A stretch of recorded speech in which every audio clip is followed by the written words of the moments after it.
So they weigh about 600 pounds dry, but they can weigh up to 1,000 if they're wet. So it's pretty, we're very careful as to when we put them in. And then we store our race dories all summer on the wharf here, when the museum wharf. So we actually enter the water from the museum side wharf here. We line up the international dories, and then they head out to the line, which is on the very point of Adams and Kinnickle Wharf. So are all the competitors in town already? They are just arriving as we speak. Our international competitors from Gloucester are here, and some of them will be, we have a couple teams that are arriving about 4 or 5 o'clock this evening. So we have our international reception tonight between Canada and US, and they all come together and we meet and greet, and everybody's happy to be here, and they figure out who's going to be their competition and the whole 9 yards. And then we have an evening of refreshments and then a dance to commemorate and have a good time and talk about all the old times. And with 60 years, this is a pretty amazing point for us. It's Senator Tarr said it best from Gloucester, Massachusetts last summer at our 59th. He said it's one of the most amazing things to see Canada and US be doing something that absolutely no one is, it's internationally based, but absolutely no one is just, we're making it happen because of friendly rivalry that happened in 1952. So it's pretty cool. You know, we don't stop. It's not about, oh, we don't have enough money to get there. We do it. We make it happen. So that's the most amazing thing. Big time for a lot of the years of rowing. There's a lot of competitors coming tonight that rowed in 1980, 1974, different competitors who have been international competitors, so it's really nice to see them as well. And how many competitors in total will we have over the weekend? I think on site over the course of the 3 days we'll probably have, well, at least over 100 for certain. Yeah, that will be here that have been part of the competition, part of elimination races, both in Canada and the US side.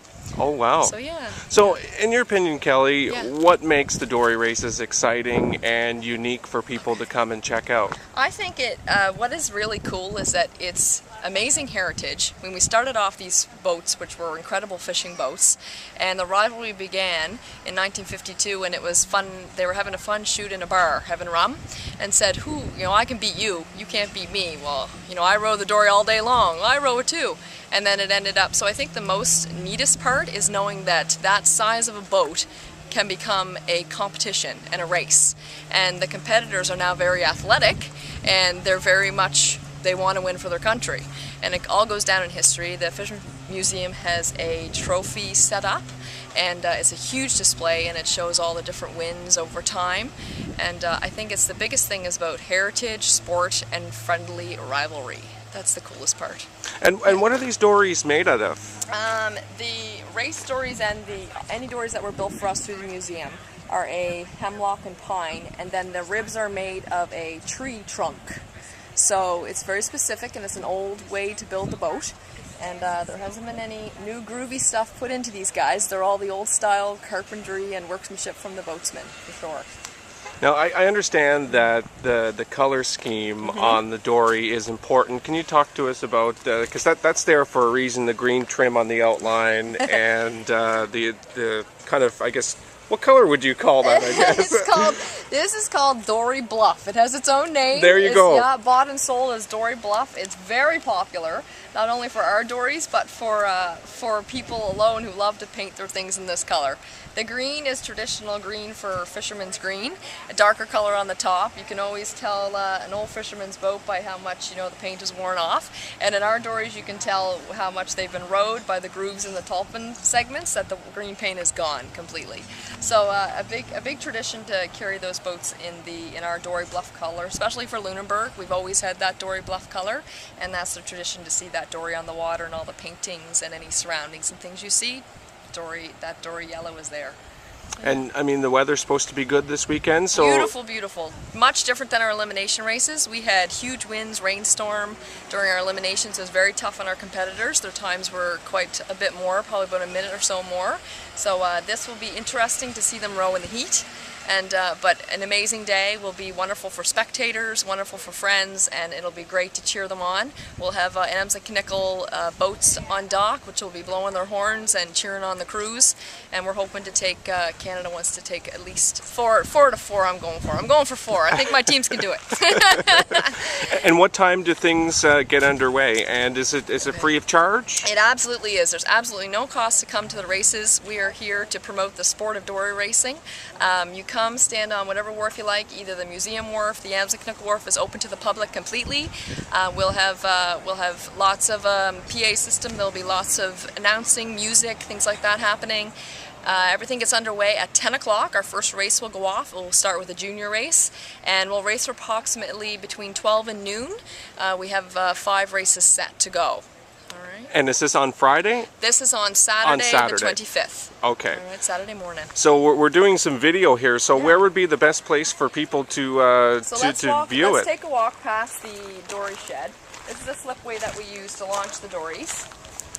And the best viewing place would be, as we come up here, we're going to head towards, which is an incredible ship that's on our Amsa wharf, the Amstad. She's also going to be in port. You can actually take some wonderful pictures of her while she's alongside of us while we're racing. And this is the vessel right here? This is the vessel here. So public will enter from on the left side. It's an open, very easy to come down, open wharf. They'll have the entire wharf to view the races. They'll go right out to the end. We'll have our flagpole set up. And that's the best place. That is where the races start and finish. There's a line that runs about 100 feet out, and there's a boat, and that's where we started from.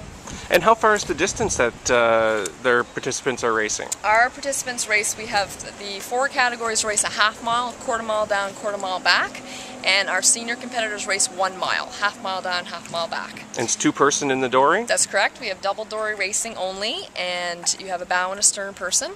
And they compete as a team. Win and lose as a team as well. that's right. Yeah. And what's your affiliation with the dory races, Kelly? How long have you been involved? I've been involved since 1994. I started competing. My dad was an international competitor, and he is the only Canadian competitor that's won in all 3 of the men's categories, the junior, the over 40, and the senior men's. And we also have a gent, same in the U.S. as well, Glenn Harrington. And I started because it was something that I thought was fun. I'm a very athletic person, and I really wanted to get out there and exercise. And I started competing in the women's category. Then I stopped for a while and decided it was time to get back.